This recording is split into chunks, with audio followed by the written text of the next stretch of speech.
21 Mashpee Con meeting. Is there any business that is not on the agenda that the public would like to address first?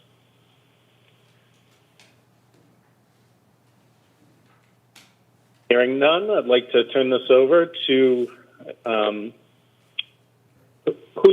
you actually, Caitlin, are you running the meeting? Yes. Or is Drew, because he's here as well?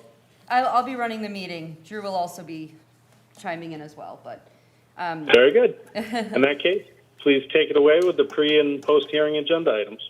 Sure, so we'll just table the minutes from August 26th, 2021 until the next meeting. And we can go right into the hearings, and we'll do the other updates after the hearings. All right. Now calling the 6 o'clock hearing for Brendan Carroll, 140 Pompanesett Island Road, proposed replacement of pier and relocation of existing ramp and float. The representative is from Cape and Islands Engineering. The owner of record, Angelo P. Cantanzaro, and this is an NOI. Good evening, Commission. My name is Mark Dibbs, civil engineer with Cape and Islands Engineering, representing Brendan Carroll tonight for the project at 140 Pompanesett Island Road in Mashpee. We filed a notice of intent for the reconstruction of an existing pier, ramp, float, and stairs that are currently in poor condition at this site, as well as removing the old existing set of stairs that comes down the bank in a slightly different location than the existing pier. So we are seeking an order of conditions for the proposed work. The existing site is at 140 Pompanesett Road. Pompanesett Road is to the west. Existing residences are to the north and south, with the water body, Pompanesett Bay, being to the east. The resource areas on the site consist of land under the ocean, land containing shellfish, salt marsh, and a stone riprap wall, which creates a coastal bank on the property. And then on the upland portion of the existing site is a small natural vegetated buffer and lawn area going up to the house. So the proposal that we're tonight in front of you is to remove that existing stairway. Right now, there's a stair that comes down the bank.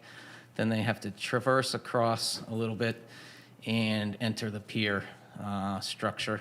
So we're proposing to remove that stairway and reconstruct the pier in the existing licensed footprint. You'll see a little change in angle, but the ramp and float will be reused. The same size ramp and float will be reused at approximately the same length out into the water structure or water body.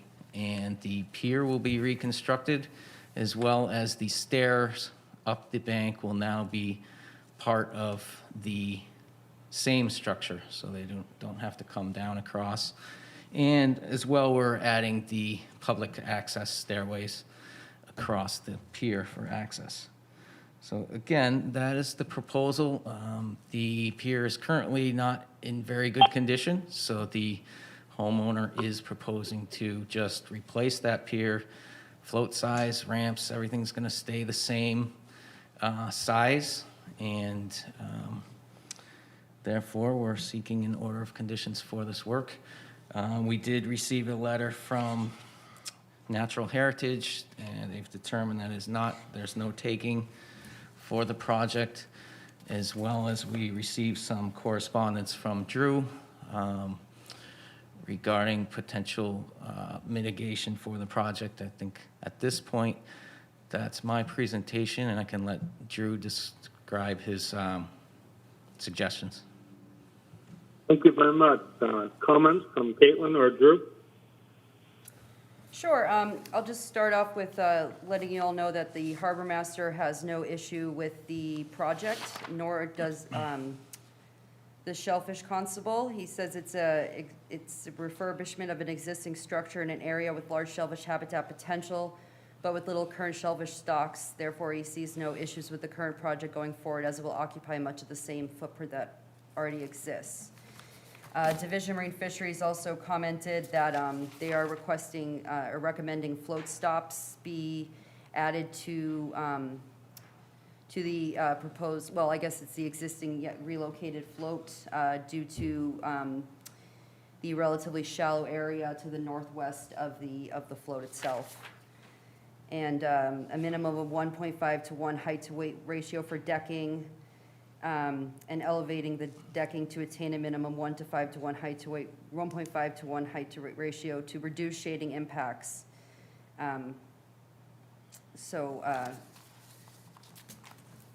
In addition, we have looked at the property. I'll show you some pictures here.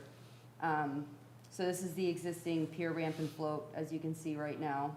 And in the lower left picture, you can see that how the stairs aren't lined up with the dock at this time. And this new configuration will be a bit more streamlined in that sense, where they'll go directly onto the pier. Here's some existing conditions too of the lawn area of the property. Before I get to that, just real quick, I noticed that there was this groundsel bush here. Would that most likely have to be removed to accommodate the new stairs? And I was curious about the tree as well. I see that it's not called out on the plan to be removed, but I was just curious if that was to be saved. The tree would be able to be saved. Okay. The bush, I'd have to confirm that. Okay, I mean, it believe- most likely will probably have to be removed. I was just curious about that. So you've had some discussions with Cape and Islands regarding enhancing this buffer strip, as you can see here on the lower left side of the image, the lower left image here, and the top left image does show an extensive turf lawn. They have also applied for some COCs that will have to determine the exact makeup of this lawn to make sure it's compliant with that original order of conditions. But in addition to that, the commission is empowered under Regulation 27, docks, piers, and floats. The construction, presence, maintenance, and continued use of docks within coastal and/or inland wetland resource areas can adversely impact these areas, resulting in loss of habitat, vegetation loss, shading, erosion, disturbances to water circulation, water quality, and sediment transport. These impacts can be exacerbated with storm surges and ice cover. In order to mitigate for these impacts, the Commission reserves the right to require compensatory measures to ensure the long-term protection and integrity of these sensitive wetland and resource areas. Such compensatory measures may include wetland replication, installation of native plantings to provide and/or enhance buffer zones, shellfish seeding, shellfish propagation, and/or a monetary contribution to the town's shellfish propagation program using calculations-based impact to habitat from introduced structure and resulting habitat loss. In addition to Regulation 27 allowing for this type of buffer zone enhancement, we did do some research on with GIS imagery back to 2007, and did note that between the years of 2007 and 2017, that there was a fairly significant tree removal that occurred on the property along the north edge. If I go back to this picture, it's along the north edge of the property. And there were also a couple trees located in the northeast section of the lawn area in the back. And over the years, you could see that those trees have been removed.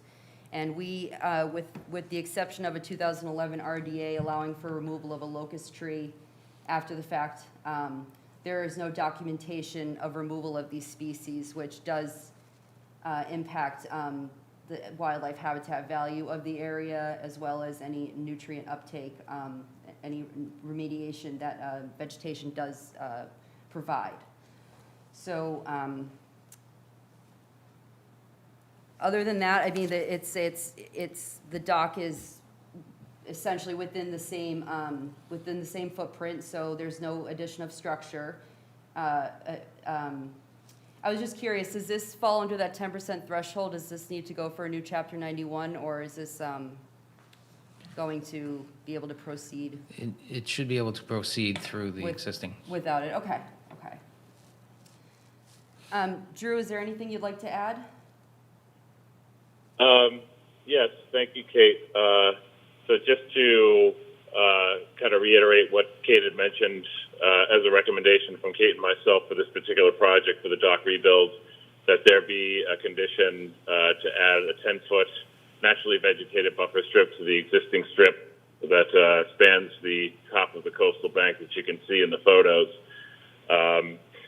So it's given the historical research that was conducted and the uncertainty of the lawn species, the type of grass that exists there, that will be vetted out through that certificate of compliance request that we will find out what type of lawn currently exists there and if it is compliant with the orders that were issued at that time, which allowed for a 50-50 mix of Kentucky bluegrass and rye fescue. So if it meets that standard, it is compliant with the permit that was issued. But given the history of cutting on the property and combined with the wording in Regulation 27, we feel that this is an appropriate mitigation measure and recommendation to the Commission to require it as a condition if you decide to approve this project and issue an order of conditions. And the buffer strip would be, what I'm recommending is a width of 10 feet and to be comprised of a variety of at least 2 species of native shrubs and 2 trees of a native variety. And for the native shrubs, I don't mean 2. It will be multiple native shrubs, but a minimum of 2 different species. And then specifically 2 trees I'm recommending be planted.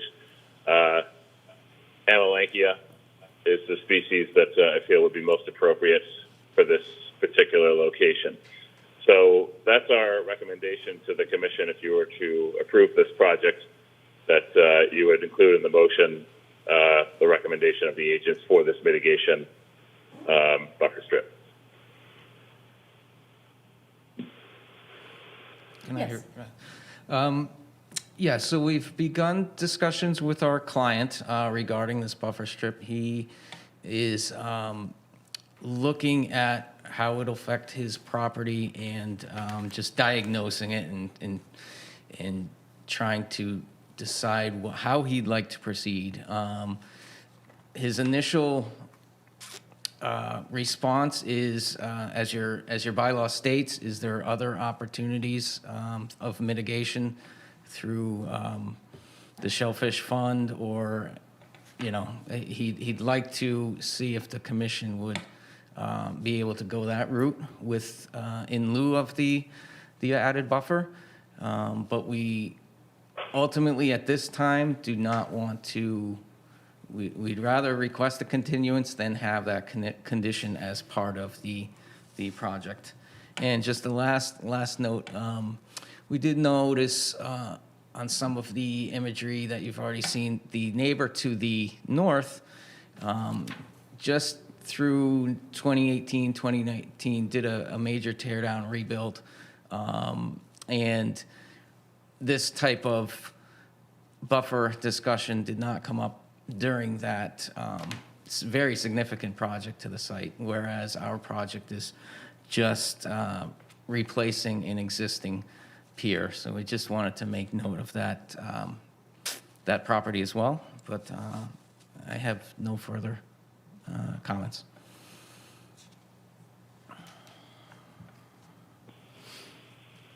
All right, then. If there are no further questions or comments from Drew or Caitlin, other questions or comments from the Commission? Well, I'll just add one more thing. I think that the buffer zone establishment is more appropriate in this situation than the shellfish mitigation fee, due to the fact that it's not going to be increasing the footprint of the existing dock. It will be essentially the same footprint, the same number of piles, again, slightly moved, that is. But we feel that the buffer zone enhancement would be a more beneficial mitigation measure for this project. Yes, and I would also just like to have an additional comment that this mitigation is really in light of violations that have taken place on the property over the years. So that's another reason why we're going with this type of approach for mitigation instead of a shellfish mitigation fee, because we do understand that the dock rebuild, is of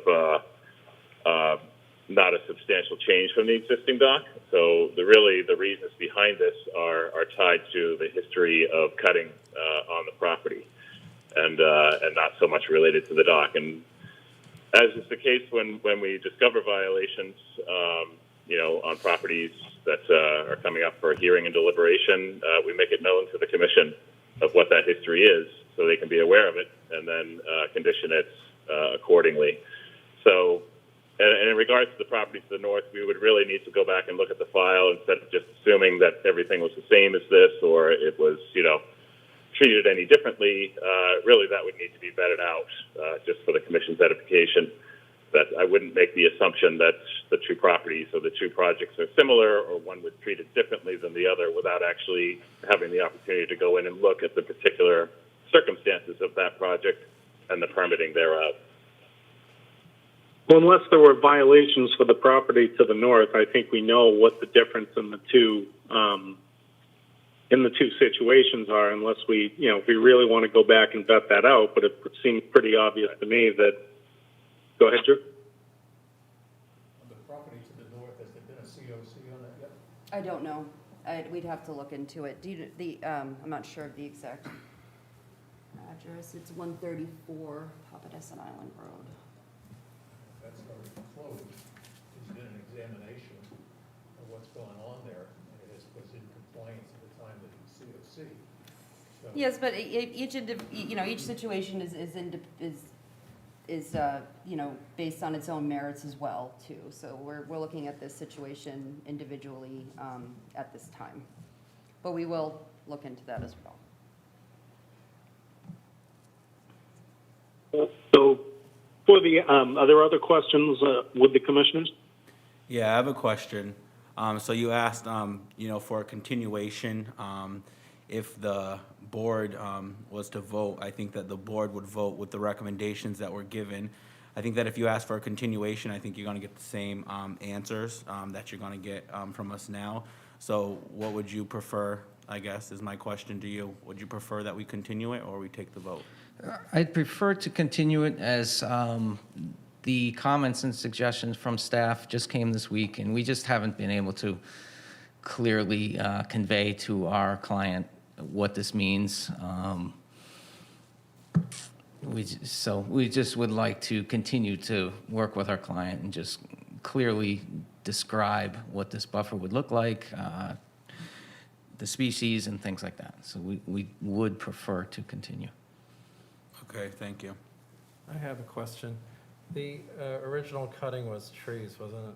Yes, that you it was noticed? trees within the flood zone and some within the 100-foot buffer to the And coastal how many bank. trees were? I can't decipher exactly that from the GIS imagery, but they did look like fairly mature trees with fairly mature crowns based on what we did see. Was there anything other than the trees that were cut? I wouldn't be able to decipher that based on the GIS imagery, anything of that level. But it was fairly evident over the years that you could see the trees disappeared from the property. And how much lawn was expanded? I don't know the exact square footage, but the lawn did extend to the north of the property. I'm So just the trying to existing understand conditions of, if there were trees, I could see asking for trees to go back. And I'm trying to understand why we would ask for like 6,000 square feet of mitigation in addition to that. I'm not sure if it's exactly 6,000 square feet, but in, as I said, it's a recommendation. Like I said, you're empowered by Regulation 27 to require this without having the violation even being a part of the discussion. But that is a very valid and part of this discussion and part of the catalyst for this. Well, I think request. it's great for the trees to go back, but I don't understand why we're asking for 6,000 square feet of mitigation. Well, the existing additions. the existing buffer strip as it stands now is minimal. And this would be more or less in lieu of replacing all of the trees back in their exact footprint, but this would still at least enhance the existing buffer strip now and to recapitulate some of that lost habitat that would have been present with vegetation, such as the trees. Can I ask something? Yes. Okay. So from what I can tell from the GIS, it looks like at least 7 trees, large trees, were taken down during that time. Would, I guess, to the engineer, would the homeowner prefer that we do an enforcement order on the property and deal with them separately?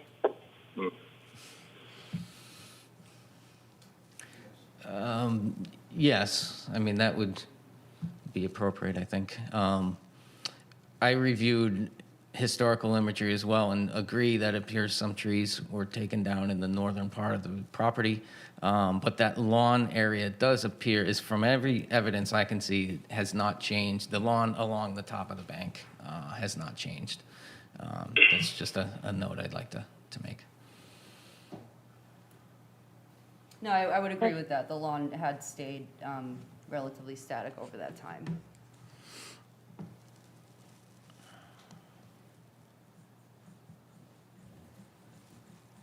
Kate, this is Drew. I would be fine with that approach to separate the two out and have the tree clearing be addressed through an enforcement order, so that the commission, so it doesn't get tied to this particular project, because it is clearly,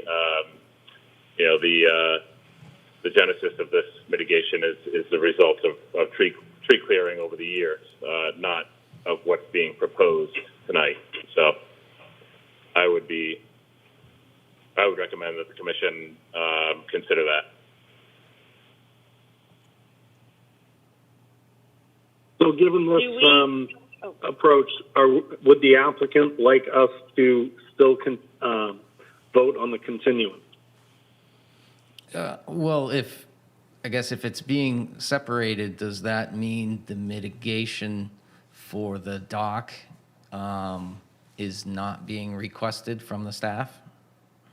Not It through would this be, particular. yeah, it would be, mitigation would be dealt with through an enforcement order, given the history of tree cutting on the property, and it would not be associated with this particular application.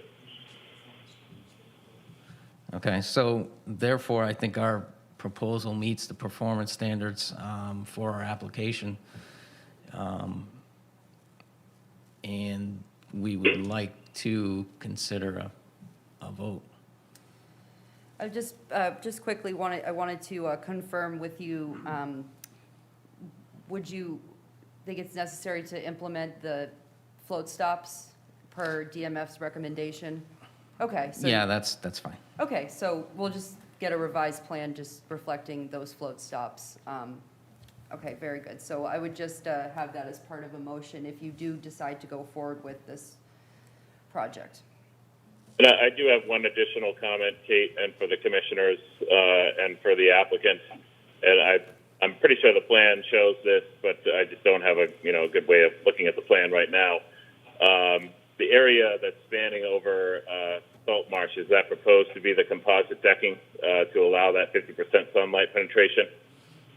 Yes, I believe that's in the detail, the composite decking. That should also be a condition stated in the motion. Because as long as that's proposed, we don't have to go with Marine Fisheries' recommendation of the height-width ratio increase, which I know can be problematic when it comes to design.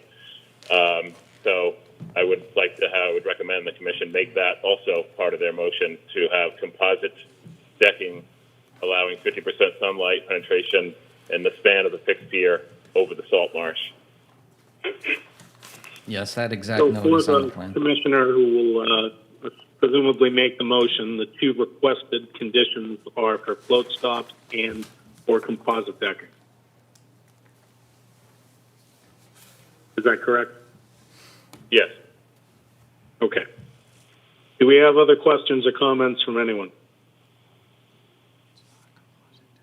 At this point, we'll now entertain a motion. And I think, Close an issue. Drew, Brad, your microphone, sorry, might just want to. I would move that we close and issue this application in regards to Brendan Carroll at 140 Papaneset Island Road with the following conditions: that float stops be entered into the plan and that composite decking on the fixed pier be included. I think that should be grating, composite grating. Drew, can you confirm that? It's Yeah, composite grading, perforated. correct. Yeah, sorry. Okay? I'll second that. Before we accept the second, is there any other discussion that needs to be had? I would just like to ask, so this is for us to talk, right? The commissioners? Yes. Yes. Okay. So I'm just curious whether or not the enforcement would have to be dealt with before they could start work on this. I'm just worried about there being some sort of incentive to replant and to deal with what they had taken down. I mean, it does look significant if you look at the aerials. So is there any way we can tie in or how did that work? If there's an enforcement order on the property, can they do other projects? So that's up to your discretion, Alex. As a commission, somebody can make another motion to require that compliance with the enforcement order must be achieved prior to reconstruction of the existing dock and pier. I think to Alex's point, I think that you can make an amendment to the motion, and then you would have to take Right. up the amendment first and then go back to the base motion. Yep. So I don't know if you want to make that amendment, Alex. Yeah, I mean, I at the very least want to see a landscaping plan of how it would be implemented before issuing this order. But I don't know how to word all of that. Alex, you would just make an amendment to the motion to reflect exactly what you want. Okay. So I am making an amendment to the motion to for a landscaping plan to be presented to deal with the enforcement order prior to the issuance of this order of conditions. Well, Alex, I would just comment that the issue. Yeah, I guess you could make that amendment for prior to issuance. We do have a 21-day statute to issue the order, so that may be a time constraint. Right.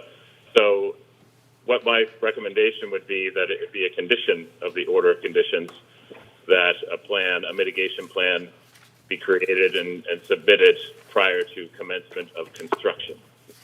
Prior to start work. Yeah. Right. Okay. So I'm making an amendment to the motion that a landscaping plan to deal with the enforcement order is a condition of our order of conditions to be presented before work can start on the dock. Is that right? Thank you, Alex. Do I hear a second, or is there further discussion? Second. All right, if there's no further discussion, we'll take the vote. Brad, Yes. Tom, No. Brian, Yes. Alex, Yep. Charlie. Yes. I vote aye as well. Motion carries. Thank you. Thank you. So now we would go back to the base motion, right, which would include that into Brad's motion, so we need to take that vote up.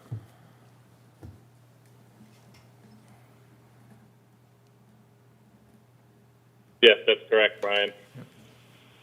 So what's this now? Got to get to the base motion. So we approved the amendment, so now you have to go back to the base motion, and we have to vote on the base motion with the amendment included.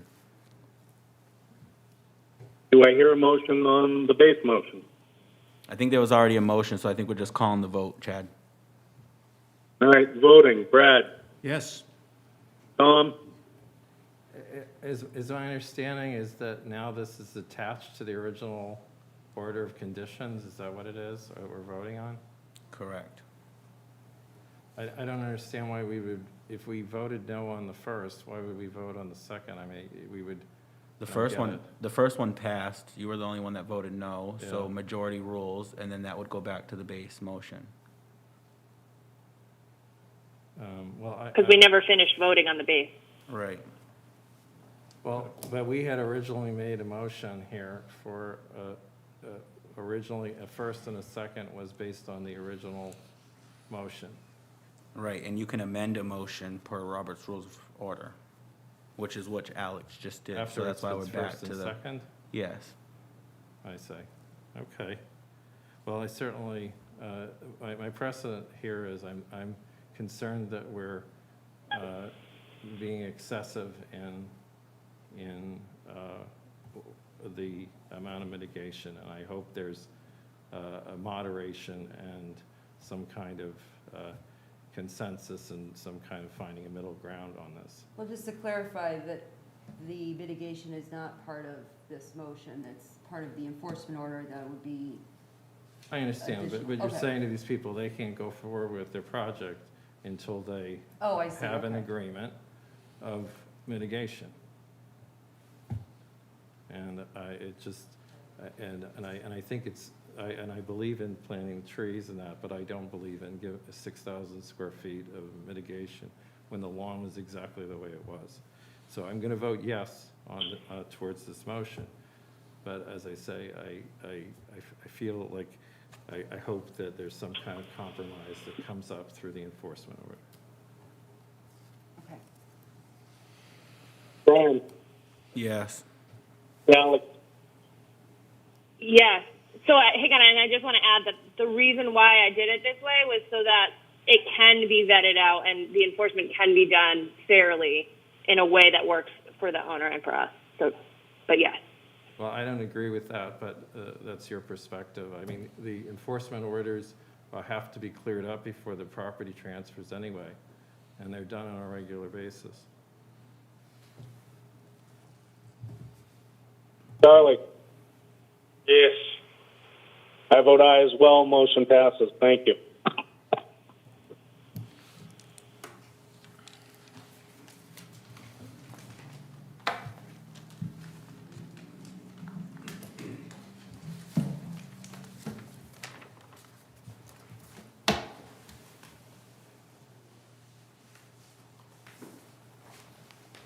Let me know when you're ready, Caitlin. I am ready now. Thank you. Now calling the 603, a hearing for Joseph Penta, 38 Quail Hollow Road, proposed construction of a single-family home, septic system installation, hardscape landscape modifications, and seasonal pier installation. Representatives is from Cape and Islands Engineering. This is an NOI. Good evening. For the record, Raul Lizardi from Cape and Islands Engineering, representing the applicant, the Pentas family. The property is at 38 Quail Hollow here in Mashpee. The applicants currently have a purchase and sales agreement with the current owners. The current owners are referenced in the notice of intent application, and they signed the notice of intent in the portion of ownership.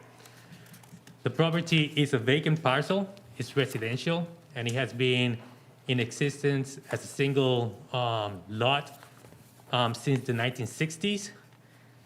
The property is adjacent to the eastern shores of Johns Pond. Johns Pond, it's a great pond. Associated with Johns Pond, there is a BBW, and there is a DEP inland bank. Mashpee also has its own definition for a bank, so there is also a Mashpee DEP inland bank. The DEP inland bank happens between the pond and the BBW.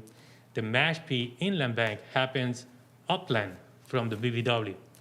The Mashpee Bank is the closest regulated resource for the town to the proposed project. The other closest resource area is the BVW. The project is to develop this site with a single-family residence. It will have a one-car garage and a two-bedroom septic system in the front yard. The property is measuring from the Mashpee Inland Bank, in average, a 37-foot native buffer strip. Measuring from the BVW, this same buffer strip is more like 55 feet in average. In between this buffer strip, what we're proposing is a path for a seasonal pier. The seasonal pier, of course, being seasonal, will be taken out from the site through this path and stored in an upland location during the off-season, being the winter. The property is also located within priority and estimated habitat. We did file with Natural Heritage. I believe we have yet to receive their comments, but we do expect to receive a no-take decision for this project.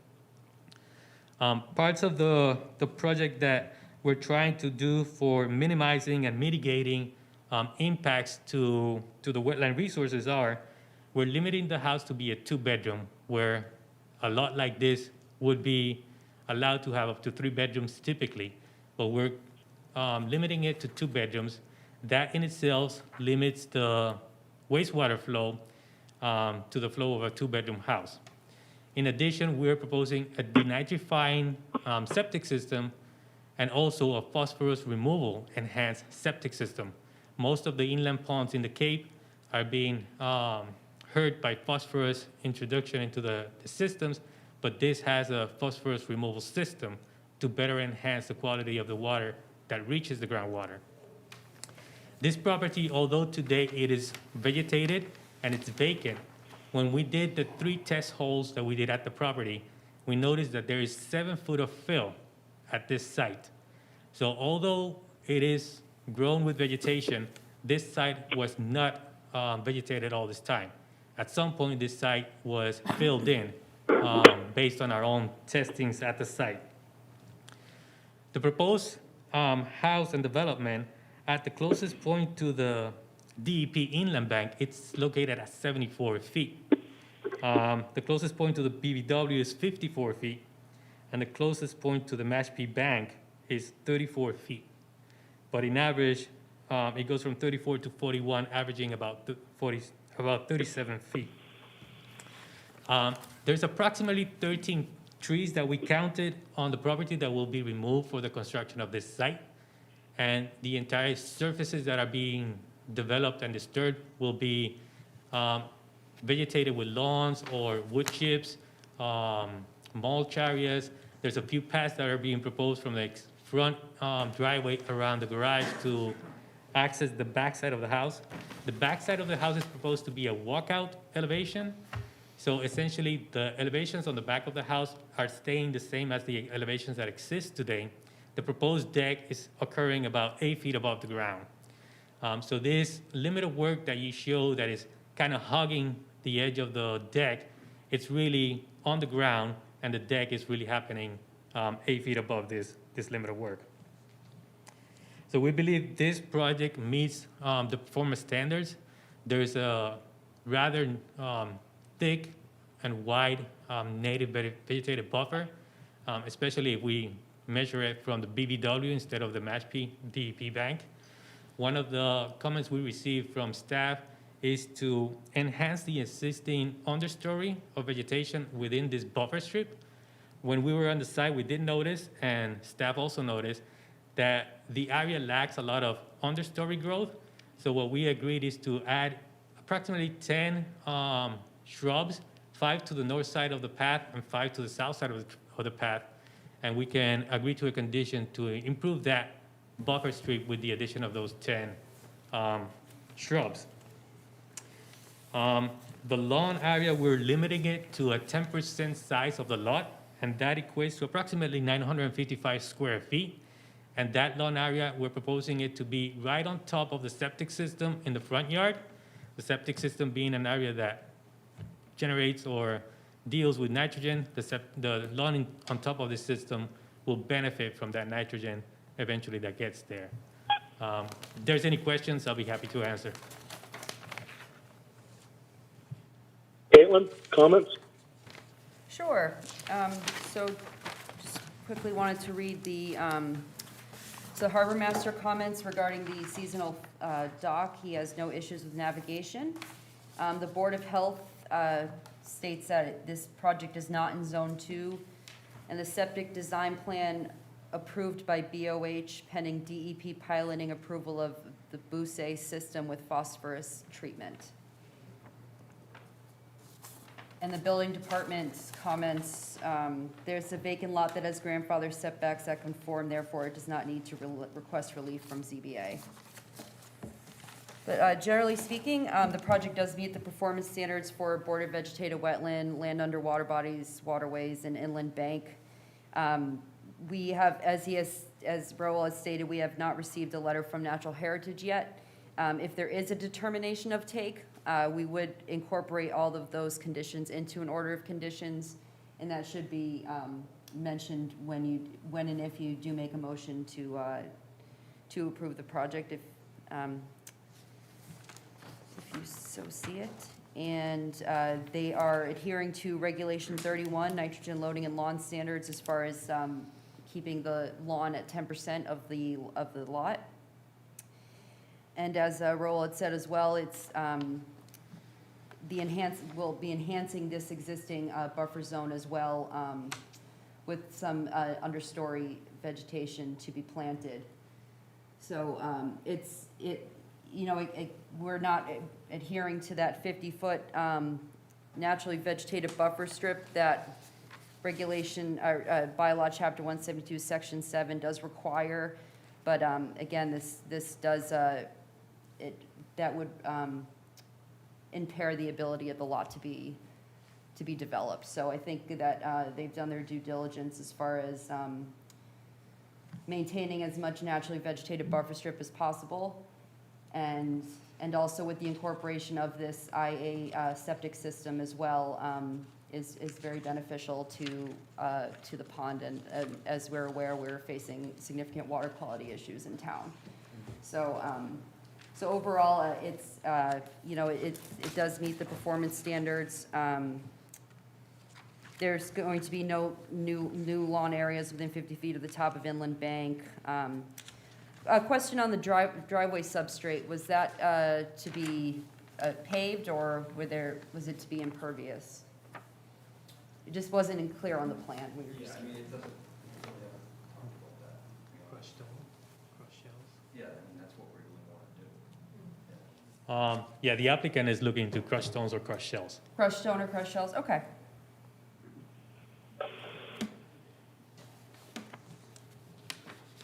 Well, less impervious surface, is always, it can be beneficial in the long run as well. Also in the narrative, it describes the purpose of the proposed seasonal dock for non-motorized boat use, and thus applicant anticipates a no-take determination from NHESP, Natural Heritage Endangered Species Program. It's recommended that the commission deliberates on whether or not this should be a condition of the approval. The Natural Heritage Review of Habitat Impacts is based on impacts of proposed structures within estimated priority habitat areas, not necessarily boat use. Kate, sorry, Kate, can I just elaborate on that? Yes, of course. Yeah, this is true. Let me get my video back here. So I only made that comment because if any of the commissioners saw that in the narrative, and they were thinking of conditioning the dock to be used for non-motorized boat use only, I just wanted to point out that personally, I don't think it's necessary to make that a condition, and that's why I had this comment. It's because Natural Heritage, when they review projects within their mapped priority or estimated habitats, they view them on the proposed structure and any potential alterations to habitat that structure may have, not use associated with that structure, like boats. So, it's all well and good, to have that in the narrative. I'm not criticizing that at all. I'm just trying to clarify that if any of the commissioners saw that and were thinking that this should be a condition, I don't think it should be. It's nice to see, obviously, that they're going to use the dock for non-motorized, for canoeing and kayaking. But I just wanted to clarify that the commission shouldn't feel compelled to make that a condition if you were to approve the project. That's all. Thank you, Drew. Caitlin, any further comments? Nope. Comments, questions from the commissioners?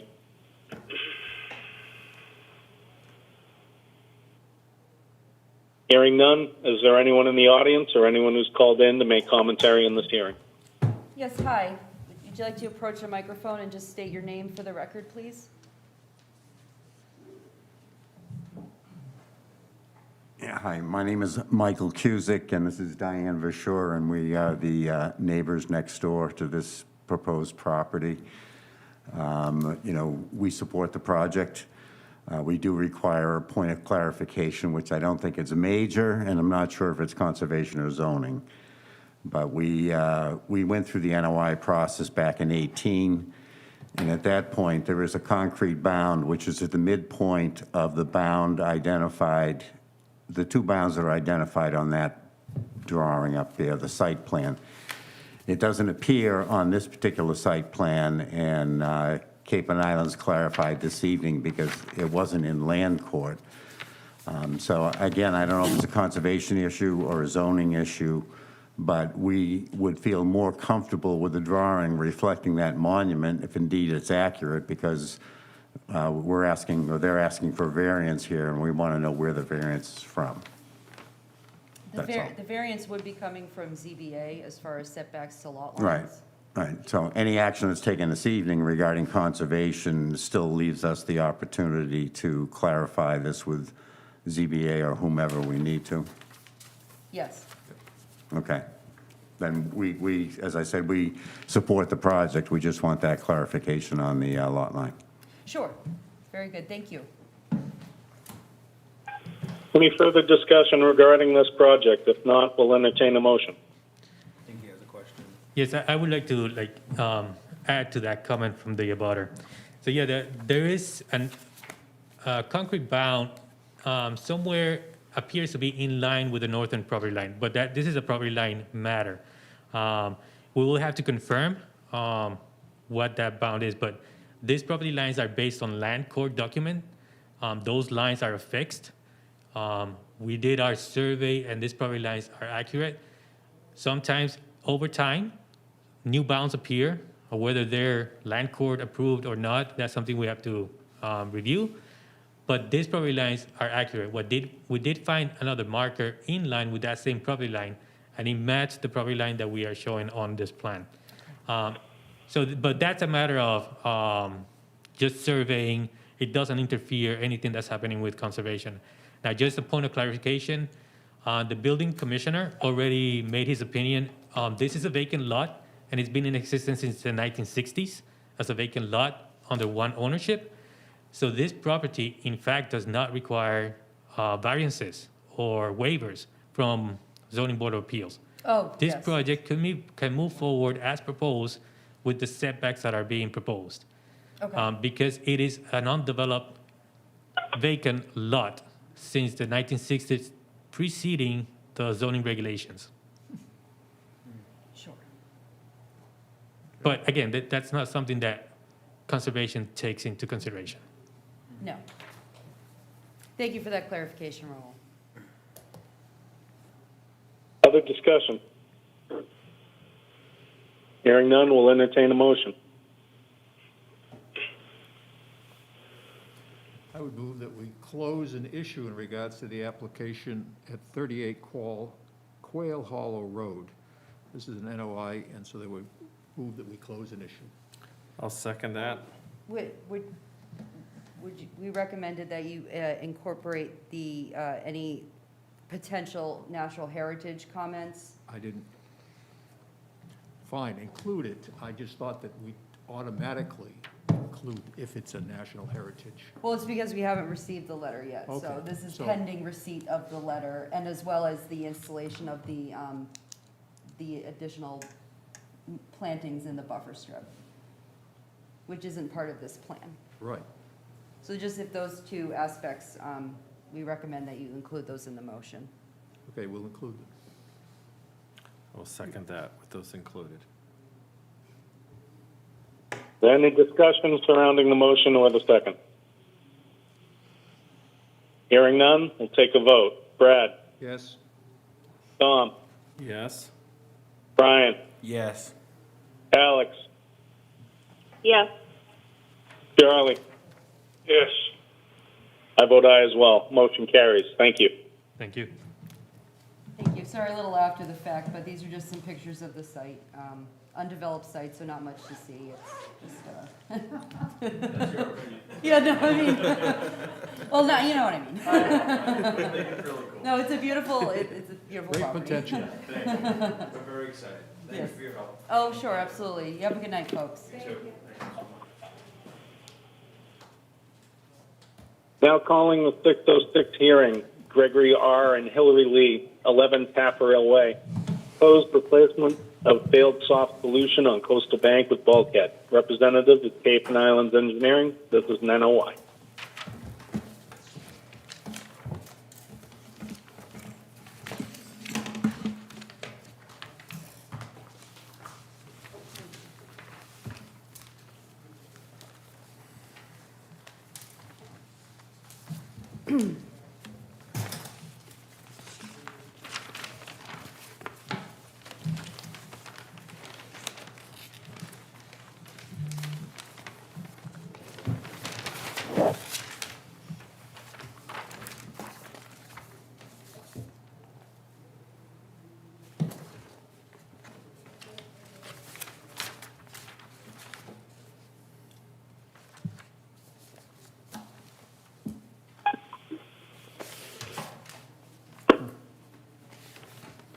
Ready when you are, Matt. Thank you. For the record, Matt Costa, Cape and Islands Engineering, representing the applicant. We're here tonight under a notice of intent application to install a new bulkhead along a coastal bank. You see, Caitlin's got the site pulled up here. We're at 11 Taffrail. This is off of Pompanesett Island. This is a property fronting on a man-made canal, a small dead-end canal serviced by a total of 4 piers. We're in the green. There is a pier to our that's associated with our site. This must be an older aerial that was permitted a few years ago and has been constructed. Your resource areas for this project include land under the ocean, land containing shellfish, salt marsh, coastal bank, and land subject to coastal storm flowage. Perhaps we can flip to some pictures of the site quickly. So this site has a history to it. If you read the narrative and on the permitting history, you'll see a very lengthy table. Part of that history includes some previous permits to stabilize the bank. This most recent attempt was done in around, I believe, 2012 era. It was an attempted soft solution. It lasted several years. The bank continues to erode. We are concerned about the mature trees. You can see in the lower left and the upper right in those pictures, there's a few mature trees on this bank. And continuing to have those undermined could destabilize them. Those start to move, we start to have the whole bank ripped apart. So our intent here is to get this bank stabilized. And the primary intent is to stabilize the landform and to provide better flood protection than what it currently provides. This coastal bank is regulated under your regulation 16. And we are seeking a waiver from that. And I'll go through the waiver request in a minute. One of the things that's important to note about this bank is that it is a coastal bank that is not a sediment source. It is, has very minimal habitat value, and it has been increasing in the rate of erosion. And we do want to stabilize this to protect those trees and to provide better flood protection for the property. You can see where some of the areas the bank's breaking apart, where Caitlin's got pulled up in this picture. There's also some areas behind the garage where the bank has actually eroded down and has decreased in elevation. And that has diminished the value of it for protecting against floodwaters. Under your Regulation 16, you allow for alteration of a coastal bank up to 5% or 100 square feet. In this case, we're requesting a waiver from the Regulation 16 because our total square footage of alteration associated with the wall, if we can flip back to the plan, is 112 square feet. So you see in the plan here, we have shown in the brown area that is the location of the proposed vinyl bulkhead. This would be sheet piling style bulkhead with tiebacks that go into deadmen to hold it in place. The deadmen are the lines you see perpendicular to the brown wall. We situated those throughout the site as to avoid any severe or to minimize disturbance to the root systems of the existing trees. So you see they're not evenly spaced as you would typically see in wall designs. This type of wall will be constructed entirely by hand. They will not have any heavy machinery brought into the site. There's no practical access for it except for one area along the garage, but there is going to be care taken into make sure that the disturbance to the bank is absolutely minimized. This wall will, once installed, will be revegetated on the back side of it, the landward side. And you can see from the plan, we shaded that out in green.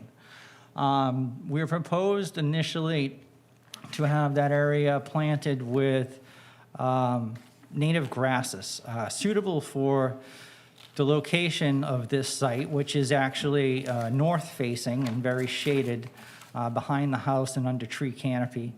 And we like the native grasses for these types of situations because of the robust root systems. There are several species of grasses that will reach 6 to 8 feet deep with their root systems. In discussing this with staff, they made a recommendation that we incorporate some woody species with that, which we agreed to do. So we would be ultimately submitting a revised plan that would include some native woody species along with some native grasses in that planted area as you see behind the wall. This wall where it's located is at the base of the coastal bank. It is in this, it's along this very small man-made canal, which is on the west side of Pompanesett Island, and it's very protected. It is subject to little to no wave action. There's little to no boat traffic that creates wave action because there's very few boats here and very, very short run where there's not enough speed to even create the wake. So we're pretty confident in that the installation of this wall would not exacerbate any erosion problems and we believe, would actually enhance the small salt marsh area that's along that shoreline by stopping this consistent erosion that's occurring and sedimentation that filters down into that salt marsh, suppressing it and stopping its growth. So we do think that the wall would have a positive impact. Now, getting to the waiver, you may or may not, some of you may have seen this before. In your regulations under 172-7A, 3B, you're allowed to waive any part of your regulations. In order to do that, the applicant needs to address three criteria or questions. And those are, how compelling is the need? To what degree are the normal standards being asked to be put aside? And to what degree will the compensatory mitigation measures result in a significant enhancement of the resource areas to offset this impact? So if you read in our narrative, under the coastal bank section, we articulated our argument for this waiver in stating that, the need is substantially compelling. It's obvious what the need is. The degree of what we're asking to waive is from 100 square feet to 112. So we have a very modest increase in area that we're asking for, and what we believe the net environmental result will be a bank that is stabilized, will preserve the existing mature trees that are there. It will improve flood protection, and it will improve habitat value by the increase in natural vegetation. So without going through the complete argument verbatim, that's it in its essence. And I'd be happy to detail that further if you had any particular questions on it. Barring the request for the waiver of Regulation 16, the project does meet all other applicable performance standards, and we do respectfully request you issue an order of conditions. I'm happy to answer any questions. Thank you, Matt. Caitlin, comments? We agree with Matt's argument for how compelling of a need that this is on the property. They are essentially losing the property to the erosion due to the failed soft solution. Potentially, if the soft solution was done in a different manner, it could have potentially worked, but at this point, the situation has been exacerbated to the point that a bulkhead would be the best way forward to maintain the integrity of the property. And again, this isn't a sediment source coastal bank. It is primarily a vertical buffer to storm damage. So it's not going to be infringing on that performance standard as well. Also, there will be some mitigation to help to reinforce the area and to enhance the really fairly non-existent buffer strip that on the property, as you can see now. It's a fairly bare mulch, a couple some sparse vegetation, but that'll also help to enhance the integrity of the area and also provide some wildlife habitat value as well. There was a comment from the building department. It was sent to ZBA. The items listed as excluded does not include seawalls or bulkheads, but the concern is documentation and inspection of work. No other comments from other departments on that. Also, the existing trees are not to be impacted by the construction of the bulkhead, so there's not a concern to lose any additional vegetation as a result of this construction. There will be fill added to behind the wall itself, and within that filled area is where the native shrubs and native grasses will be planted. So overall, we do believe that this is a situation that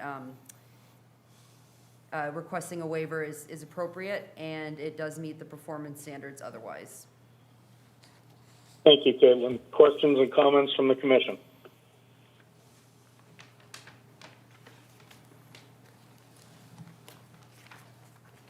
Hearing none, is there anyone in the audience who has called in or who is called in to make commentary on this hearing?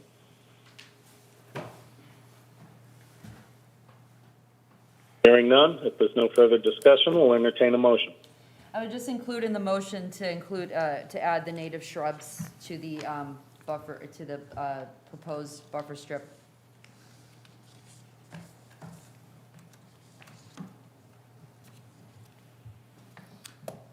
would move that we close an issue with the condition that we add additional shrubs to enhance the buffer strip.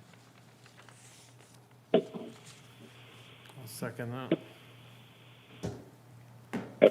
Here, a motion and the second. If there's no further discussion, we'll take a vote.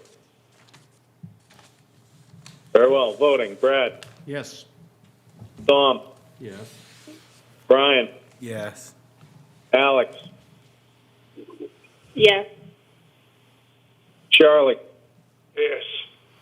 I vote aye as well. Motion carries.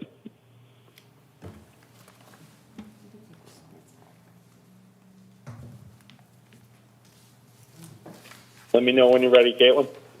Sure, the next hearing, 36 Summersea, the applicant has requested a continuance. They were not able to get the landscape plan submitted to the prior, 5 day prior to the hearing. So they have requested that this be continued until September 23rd at 6:03. All right, in that case, I'll open the 6:09 hearing for 36 Summersea Road. As noted, this was requested to be continued by the applicant to the date specified by Caitlin. Do I hear a motion to extend? So moved. Thank you. Do I hear a second? Second? Thank you. Voting, Brad, Yes. Tom, Aye. Brian, Yes. Alex, Yes. Charlie. Yes. I vote aye as well. Motion carries.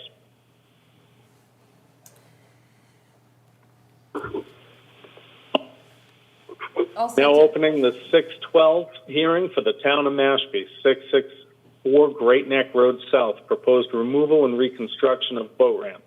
Our representative is Cape and Islands Engineering. This is an NOI. Although we would like to open the hearing, we have not received our DEP number, unfortunately. So we're requesting to continue this. Understood, Matt. If there's no discussion, we'll entertain a motion for continuance to the date specified by Caitlin. September 23rd at 6:09. Do I hear a motion? We'd move, at the request of the applicant, that we would move that we continue this application of the town of Mashpee to be continued to September 23rd at 6:09 PM. Second. Do I hear? We have a motion and a second. Is there any further discussion? Hearing none, we'll vote. Brad, Yes. Tom, Aye. Brian, Yes.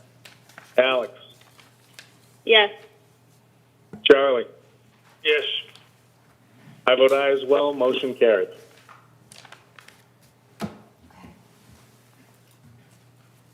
You ready for the next one, Caitlin? 1 second. Who's shuffling? No worries.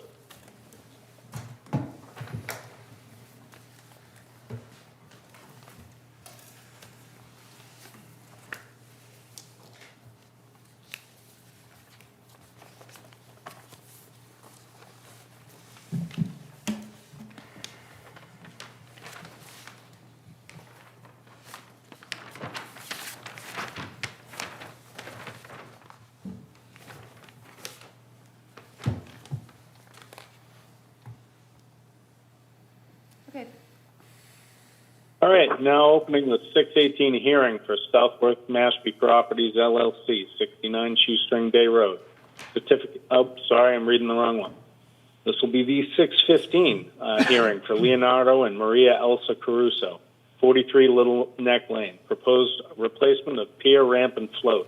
Representative is from Cape and Islands Engineering, and this is an NOI.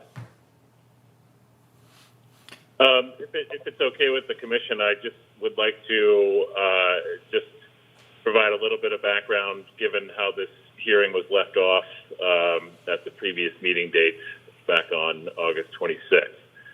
Please do, Drew. What's that? Please do, Drew. Okay. So, in speaking, well, basically, the way this hearing was left off was there was a motion made to close an issue by Tom O'Neill It was seconded by Charlie, and then it was subsequently voted in the negative by the roll call vote. So that motion to close an issue did not pass. That doesn't mean that the project was denied. It just means that particular motion was denied. And you all should have received council feedback on this. Not that I'm going to read that verbatim for the public record, because that is confidential communication. But in essence, basically, the way this was left off in the absence of another motion after the original motion was voted down, the hearing is effectively continued to this to tonight's meeting. So, does anyone have any questions on that aspect before I continue with comments? Are there any questions on that as far as procedure? Not for me, Joe. Okay. Okay. So it was just a procedural issue, basically the way it was left off. And what I would ask the commission for the purposes of tonight is there be an opportunity for the consultant to represent the project, have some communication and deliberation as if it was being opened, originally, and then proceed. And Caitlin and I will provide our commentary. But I just wanted to detail, how this panned out procedurally from the last meeting to tonight. So thank you. And I'll hand it back over to you, Chad and Caitlin.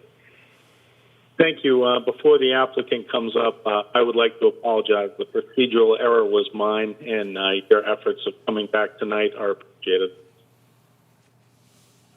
Thank you, Mr. Like to Chairman. represent the project, by all means. For the record, Matt Costa, Cape and Islands Engineering, representing the applicant. I'm just going to represent this as if it's new. We're here tonight under a notice of intent application to reconstruct an existing dock.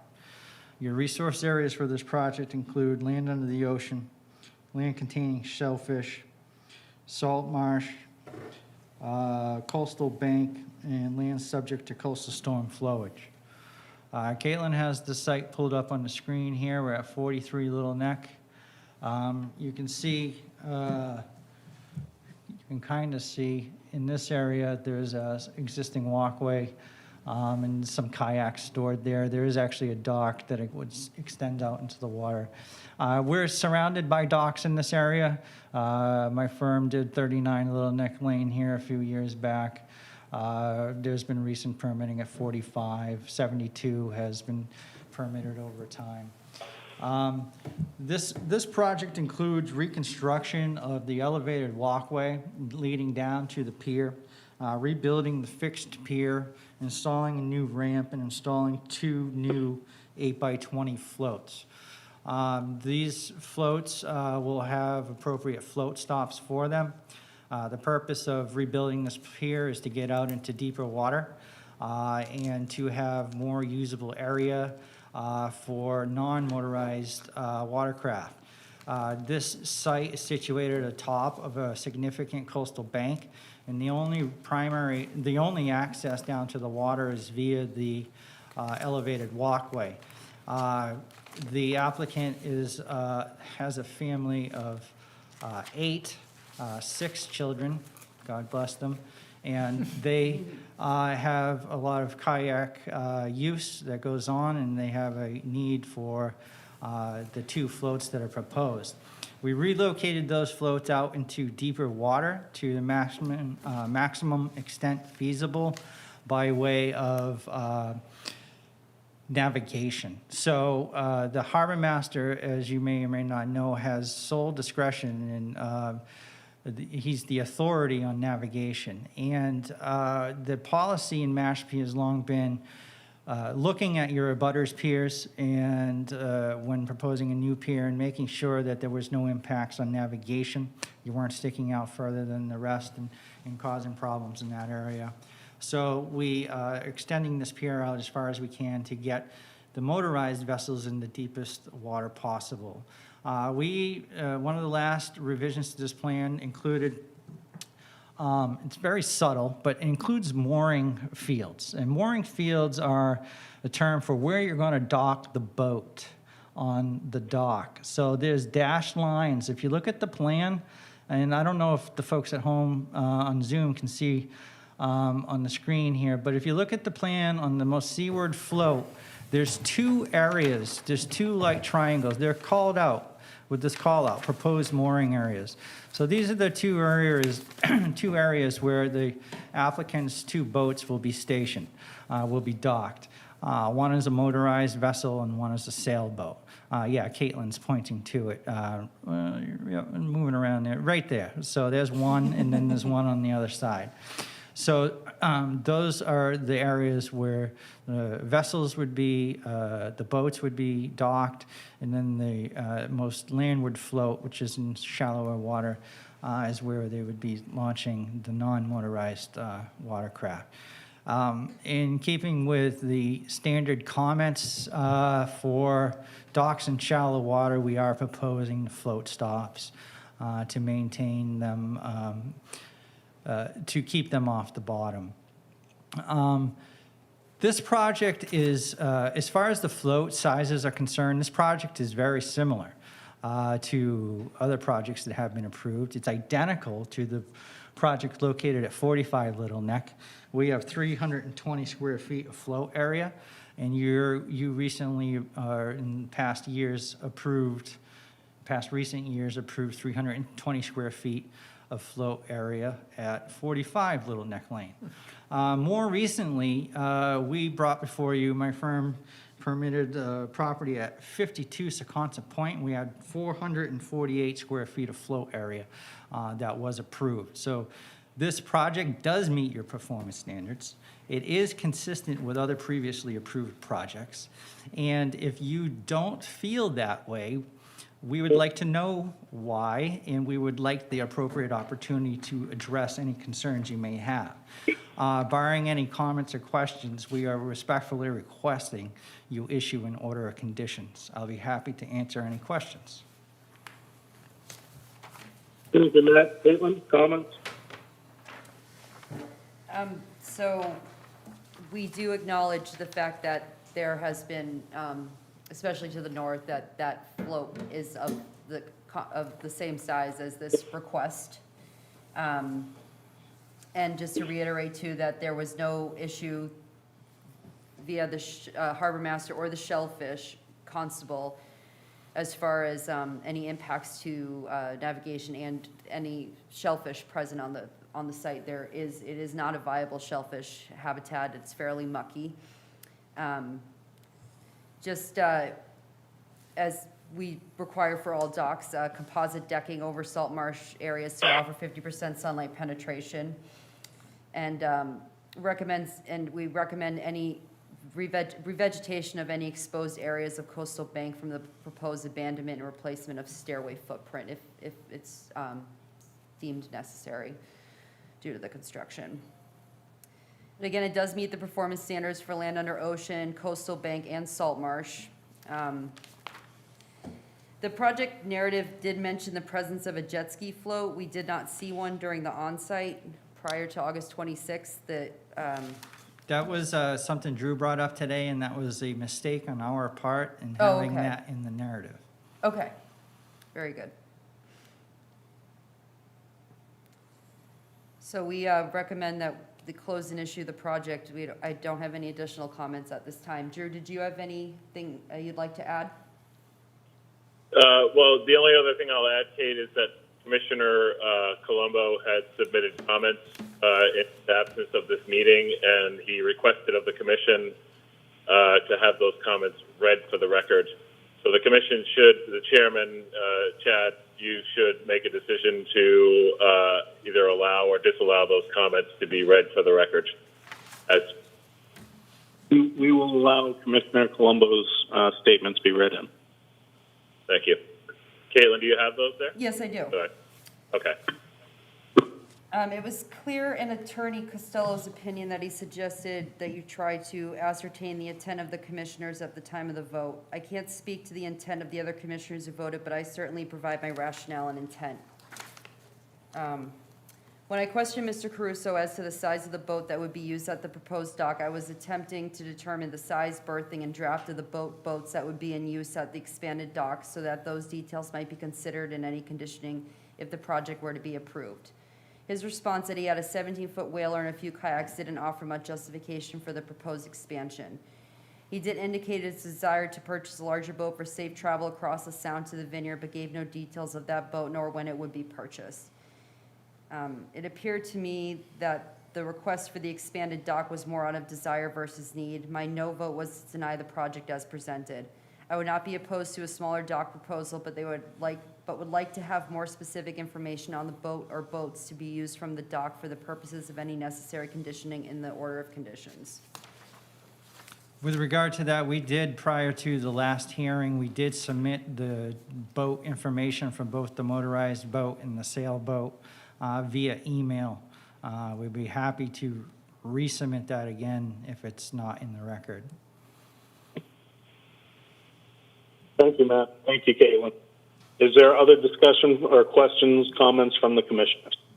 I just, Like, go ahead, Brad. I'd just like to question, why do we not show the dock from 45, which seems to me the area we're going to be dealing with navigation from where Mr. Caruso's dock out onto Aquay Bay? It would seem to me that that's where there would be a condition.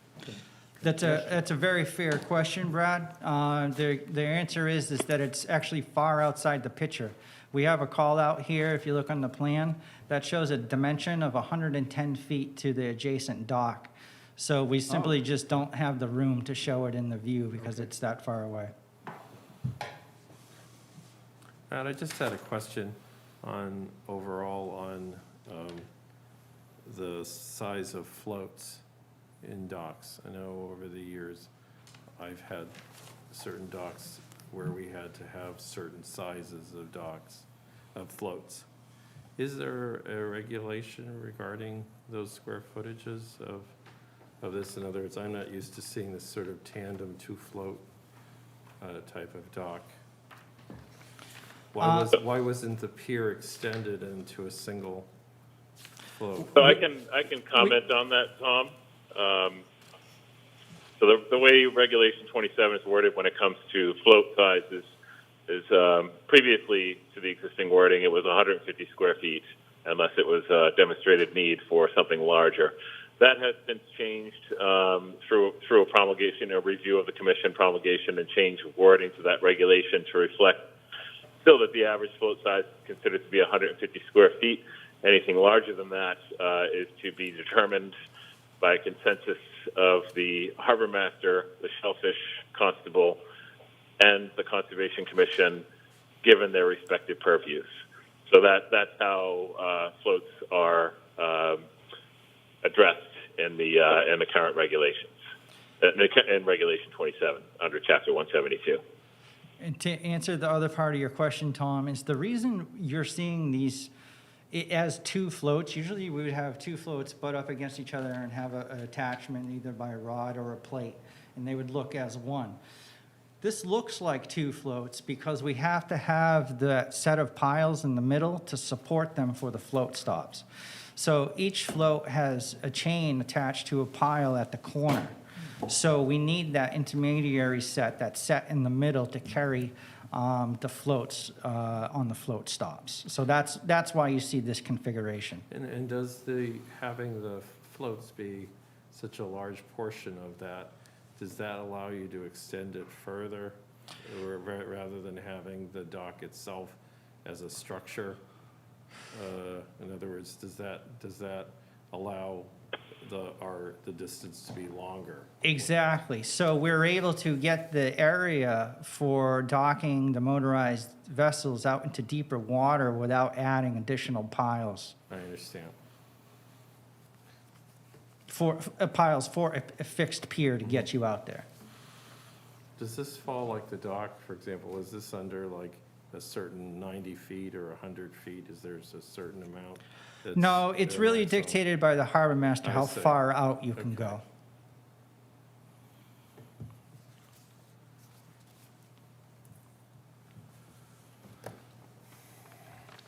No further questions?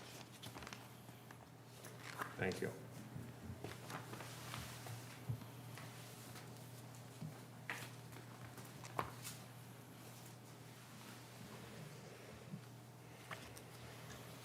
have other questions?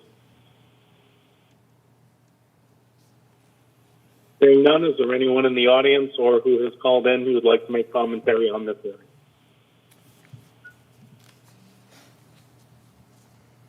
Very well, in that case, we'll entertain a motion. I would move that we close an issue in regards to the application of Leonardo and Maria Caruso at 43 Little Neck Lane. I'll Thank you, second. Brad. Is there any discussion on that motion? Hearing none, we'll entertain a second. I'll second. Thank you. Voting. Brad. Yes. Tom. Aye. Brian. No. Alex. No. Charlie. No. I vote aye. What was the count on that? It's a tie. Well, perhaps we can have some discussion then on why the commissioners voting no feel that this is not worthy of approval, when it's very consistent with previously approved projects. It meets performance standards, it's been signed off by Shellfish, signed off by Harbor Master. So I'd like to know why they're not voting it.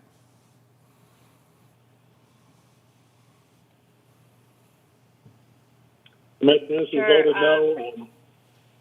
Go ahead. Yeah, I can speak for myself on this one.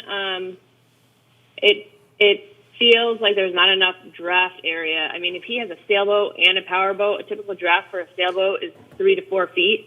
So I question just building a bigger dock and then coming back and altering the whole area so that you can then have access to it. It just doesn't feel right. I'm sorry, so you're concerned about future dredging? Yeah, and the depth that's there. I feel like how could he not drag on the bottom right now as it is? Okay, so just to be clear, we have an existing dock right now that has 2 vessels on it. We're not increasing the number of vessels. We're actually moving those vessels into deeper water. So we're improving that situation. There's no future dredge as part of this project. The only thing before you is this project itself. No future boats, just the existing ones. And we submitted information on those boats that included draft information. And we'd be happy to resubmit that information again. So again, this project is extremely consistent with other previously approved projects. And it appears to be arbitrarily being looked unfavorably upon. So I just want to help everybody understand what is actually happening with this project and making sure that you're getting the appropriate information to make an informed decision.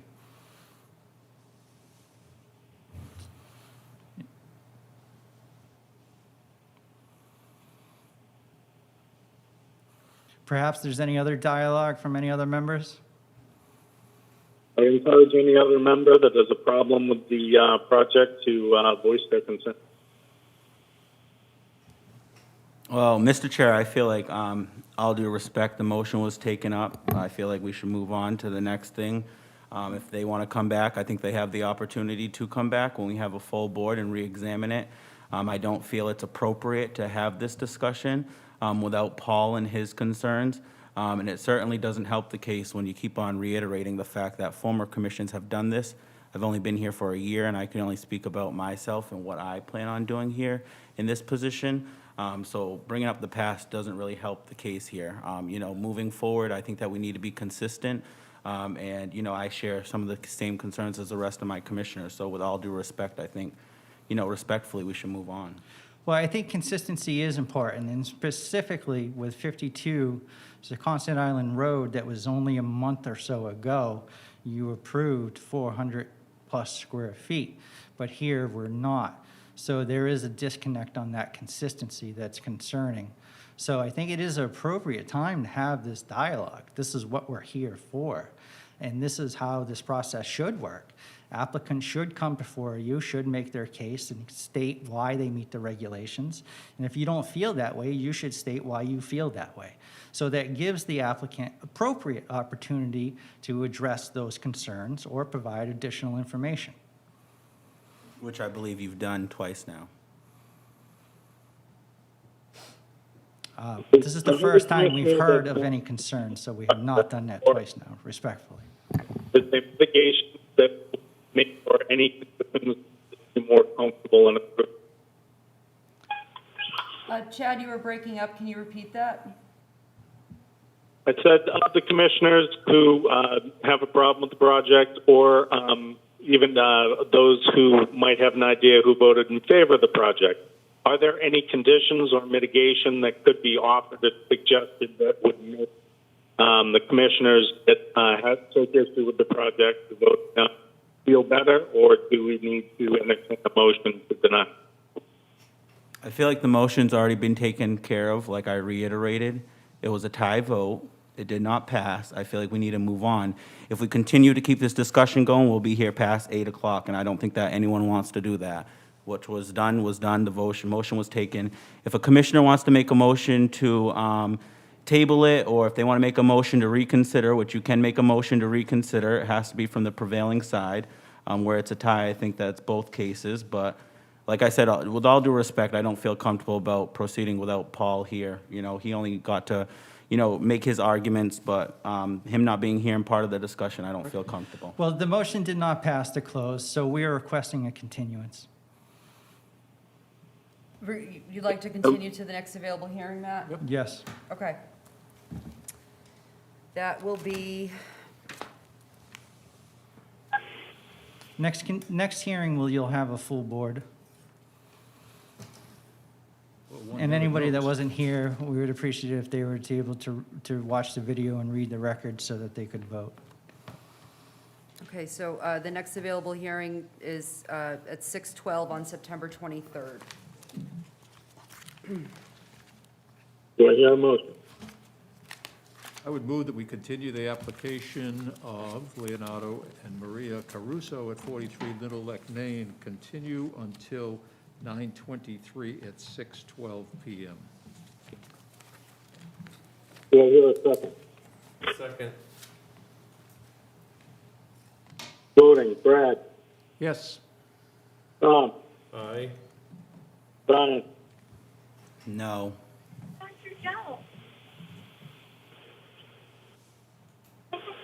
sorry, my phone cut out. What was that, Chad?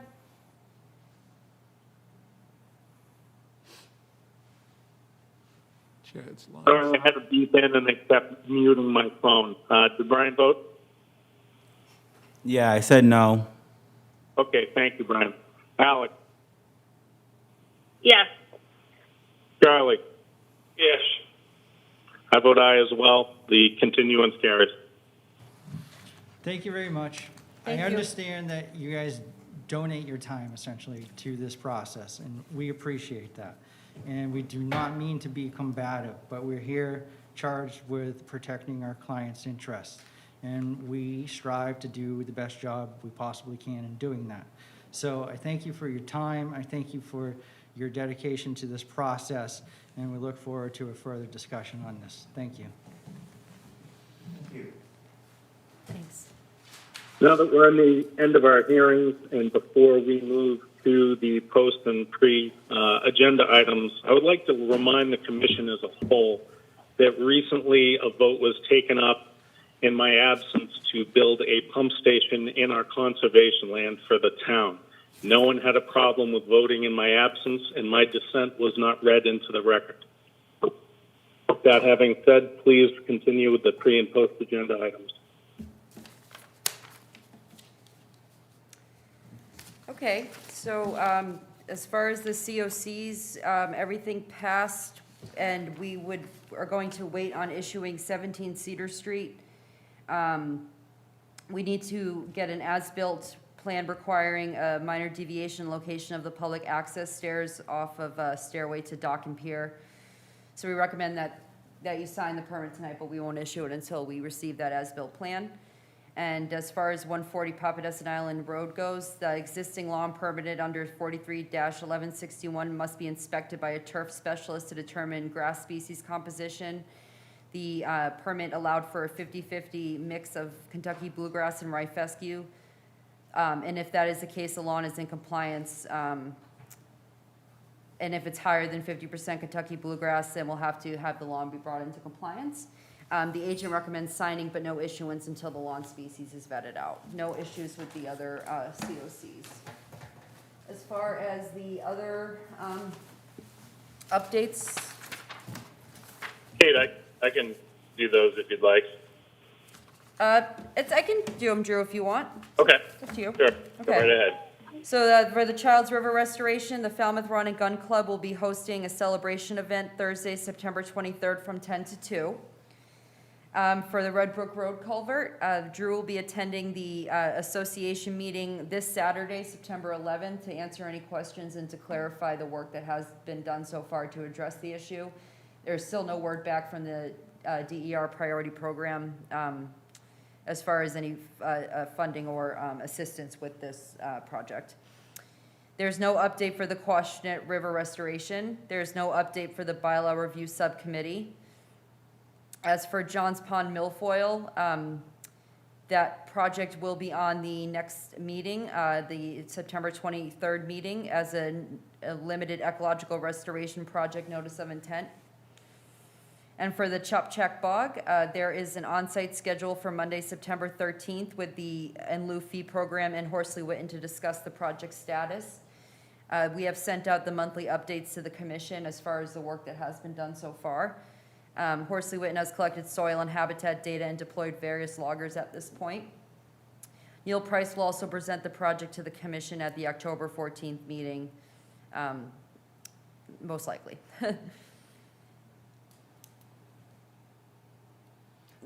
Caitlin, a question about Red Brook Road. Oh, real quick, just wanted to also mention that there is we will also be having Mark Robinson from the Compact of Cape Cod Trust to do a baseline report for the Chopchack Bog. We're contracting with him as we speak. And what was your question? Well, there was a good deal of culvert, big cement culvert kinds of things have been stored on Red Brook Road for a period of time now. Is that associated with the fix for the Red Brook Road culvert situation? I don't believe so. I know they're pending on, there's some work pending on Red Brook Road for drainage improvements. Oh, okay. Maybe that's But what it is. I don't know, I don't believe that is Okay. tied to the pond. Just curious and No, Kate, no, nosy, just- perhaps. Adam, what was Brad's question? Because I couldn't hear him in the background. You saw some large culverts stored there's- off of Red Brook Road? I just can't come up with the name of the abandoned roadway that comes back into a Red Brook Road near Surf Drive, and there's been a number of big, large cement culverts stored in there, and there were trucks in there today. I don't know if they were bringing more in or taking some out. Just curious as to whether there is Oh, some yeah. action. I know it. I know it has nothing to do with the Red Brook Road culvert there at the bog location, but there are going to be some drainage improvements. So I don't know if that's what you saw or if that's what it's related to. But we are in communication with the Department of Public Works director about what type of permit would be most appropriate for the proposed. It's going to be road milling, road paving, and drainage improvements, but no change to the actual road layout on Red Brook Road as part of this project. But there are some, obviously there's the bog wetlands, and there's some other isolated wetlands in various locations heading down Red Brook Road as you get towards the fire substation. So all of that is being in discussion with the DPW director. It just And I don't looks- know if that's what you saw was related to, Brad, but just to give you an update there. But now, the second question might be, if it's not for Red Brook Road fix, you're going to move that much water, it would seem to me that it's involving wetlands, and I can't recall any other projects come before us having to do with with wetlands there. I forget the name of the brook that is to the south of Red Brook Road, which goes back into the bay through Hamlin Pond. And if it's for that, then I don't think we've heard anything about that kind of a thing. No, I highly doubt it's for that. It's called Dutchman's Brook. And is that the one that goes underneath Monomoskoy? Yes. Yeah. Yeah, there's no proposal for that culvert, but that culvert may be looked at down the road as something that may need to be upgraded or, improved in some way. But there's been no proposal, no communication for that location as far as any proposed work. Okay, thank you. Sure. Is there anything else? Would we like to take a vote on the minutes from 8:26? Oh, no, those are tabled to the next meeting. Okay. Is there any other business before the pre-post items, or does anyone have anything that is not on the agenda? I mean, I don't have anything that's on the agenda, but I just kind of want to speak to the commission about why I just voted no. I feel as if we're here to serve the town. I understand the engineers are here for their clients, and we're here for the town, because that's who we were clearly appointed by the Board of Selectmen to represent the town and follow the rules and the bylaws. One of the reasons why I voted no was simply because of the simple fact that it's not at their discretion. I believe it's at the Conservation Commission's discretion. If we felt as if we should have continued it, I feel like the commission should have gave that directive, or we could have taken up the motion like we did. I think that we shouldn't let the engineers or their applicants control the commission, so to speak. And that's why I feel as if, I voted no on that. And moving forward, I think that, we should really work on, our communication as a commission, because I want us to make sure that we're all on the same page. I don't want us to look dysfunctional in front of applicants and so on and so forth. I don't want them to see any tension or animosity or whatever else might be, in play when we make these decisions. We need to make the best decision, I think, for the town. One of the other reasons I felt, compelled to vote no was because of the attitude and the tension. I don't know if anyone else felt that way, but, I'm all about feelings. And, if people come off and rub you the wrong way, I'm not going to sit here and be scrutinized for a decision that I make. I have no problem with answering to my constituents if they ask me to, but I feel like that was completely out of line. It's at the commission's discretion if they want to speak to how they voted. I don't think it's appropriate to put them on the spot. And I just think that I should, reiterate that to the entire commission. Well, we are a conservation commission and not a feelings commission. Democracy can sometimes be messy, and discussion should be had in public. Motions can be made by any commissioner and voted on by any other commissioner. I understand that, Chad. It's not discussion. I'd like to entertain a motion to close and adjourn. Well, I feel like you're cutting me off now, so if we're going to talk about respect, I think we should talk about it, because I believe you just got personal with saying that you weren't present for a vote that was taken. I'm not sure what that completely has to do with tonight. I feel like if we're going to talk about personal stuff, then, we can sit there and talk about emotions and being personal, but for you to just disregard, the concerns, I feel like, is just unbecoming. I don't feel like it's appropriate to just dismiss any commissioner's concerns, and I feel like you just missed the whole point. The point was that we shouldn't get direction from the engineers and the consultants, and it should come from the commission. The commission did take up the motion in the vote after the recommendation was given from the applicant. That's all I was simply saying. Well, if there's a conservation concern and all of that, I'm happy to discuss it. Otherwise, we'll entertain a motion to adjourn. So moved. Second. Voting, Brad. Yes. Tom. Aye. Brian. Yes. Alex. Yeah. Charlie. Yes. I vote aye as well. Motion carries. Have a good night, everyone.